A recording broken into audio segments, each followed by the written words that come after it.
Hi అండి, అందరికీ welcome back to our channel shake health informations. ఈరోజు మనం ఒక ఇంట్రెస్టింగ్ ఇప్పుడుండే ప్రాబ్లం గురించి మాట్లాడుకుందాం. ఇప్పుడుండే అమ్మాయిలకి ఈ ప్రాబ్లం ఖచ్చితంగా ఉంటుందండి. అదే నీటి బుడగల సమస్య. అసలు నీటి బుడగల సమస్య అంటే ఏంటి, ఎందుకు వస్తుంది, భయపడాల్సిన అవసరం ఏమైనా ఉందా అనే దాని గురించి పూర్తిగా తెలుసుకుందాం. మీరు ఈ వీడియో చూసే ముందు ఈ వీడియోని సగం సగంగా స్కిప్ చేస్తూ చూడడం వల్ల మీకేమీ అర్థం కాదండి. అందువలన స్కిప్ చేయకుండా ఎక్కడ పూర్తిగా చూడండి. సింపుల్గానే తెలుగులో చెప్తాను. సరే, ఫస్ట్ ఆఫ్ ఆల్ మనం నీటి బుడగలు అంటే ఏంటి అనే దాని గురించి తెలుసుకుందాం. మన బాడీలో 2 ఓవరీస్ ఉంటాయండి.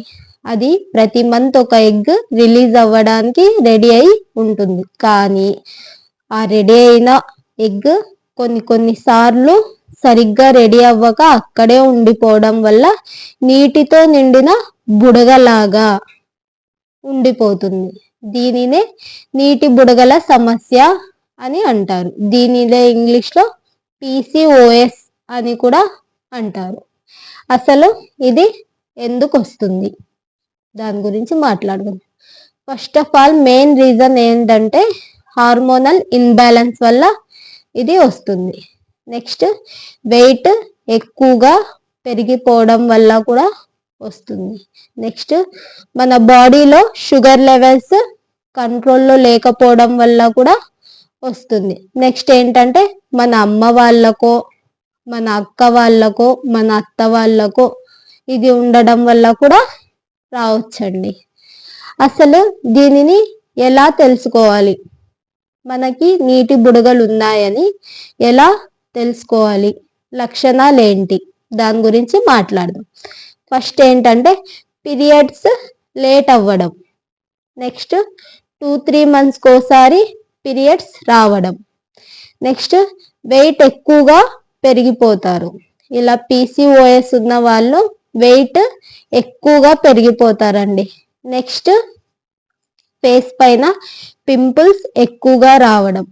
నెక్స్ట్ అన్వాంటెడ్ హెయిర్, ముఖం పైన పొట్ట పైన అన్వాంటెడ్ హెయిర్ ఎక్కువగా వస్తుంది. నెక్స్ట్ ఏంటంటే మ్యారేజ్ అయిన వాళ్ళైతే ప్రెగ్నెన్సీ రావడం లేట్ అవ్వడం, ఇది కూడా గుర్తించవచ్చు. మ్యారేజ్ అయిన వాళ్ళైతే ప్రెగ్నెన్సీ రావడం లేట్ అయినా కూడా ఒకసారి టెస్ట్ చేసుకోవచ్చు. నెక్స్ట్ ఏంటంటే అసలు ఇది పెద్ద రోగమా, ఇదేమైనా పెద్ద వ్యాధి అంటే కాదండి. ఇది పెద్ద రోగం ఏం కాదండి, భయపడాల్సిన అవసరం లేదు. కానీ ఇది కంట్రోల్లో లేకపోతే మాత్రం ఫ్యూచర్లో మీకు బీపీ, షుగర్, ప్రెగ్నెన్సీ ప్రాబ్లమ్స్ అయితే రావచ్చు. అందుకే దీనిని కంట్రోల్లో పెట్టుకోవాలి. అసలు PCOSని తగ్గించడం ఎలా? ఫస్ట్ ఏ వ్యాధి అయినా కూడా, మీకు ఎటువంటి వ్యాధి అయినా కూడా ఫస్ట్ ఆఫ్ ఆల్ మనకి ముఖ్యం ఏమంటే ఫుడ్. మన ఫుడ్ మనకి బాగుంటే, బాగా విటమిన్స్, ప్రోటీన్స్, కాల్షియం ఇలాంటి ఫుడ్ తీసుకోవడం వల్ల మన వ్యాధిని కొంతవరకు మనమే తగ్గించుకోవచ్చు. ఇలా PCOS ఉన్న వాళ్ళు షుగర్, స్వీట్స్, బేకరీ ఐటమ్స్ పూర్తిగా అవాయిడ్ చేసేయాలి. నెక్స్ట్ బయట దొరికే ఫాస్ట్ ఫుడ్, ఇది కూడా అవాయిడ్ చేసేయాలి. లేదు మీకేమైనా తినాలనిపిస్తే ఇంట్లోనే చేసుకొని తినండి హాయిగా. ఎందుకు బయట ఫాస్ట్ ఫుడ్, ఇంట్లోనే చేసుకొని హాయిగా తినండి. నెక్స్ట్ ఏంటంటే చిన్న వాకింగ్ చేస్తూ ఉండాలండి. చిన్నగా తిన్న వెంటనే 30 minutes వాకింగ్ చేయాలి. డాక్టర్ని సజెషన్ అడిగి చిన్న ఎక్సర్సైజెస్ ఇలాంటివి చేయాలి. మెయిన్గా ఏంటంటే మనం తీసుకునే ఫుడ్లో ఆకుకూరలు, కూరగాయలు, పప్పులు, పండ్లు ఇలాంటివి ఉండేటట్లు చూసుకోవాలి. మనం తినే ఫుడ్డే మనకి కొంతవరకు మన వ్యాధిని తగ్గిస్తుందండి. అది ఏ వ్యాధి అయినా కూడా, చిన్నదైనా పెద్దదైనా మనం తీసుకునే ఫుడ్ని బట్టి ఆ వ్యాధి అనేది కొంతవరకు మనమే తగ్గించుకోవచ్చు.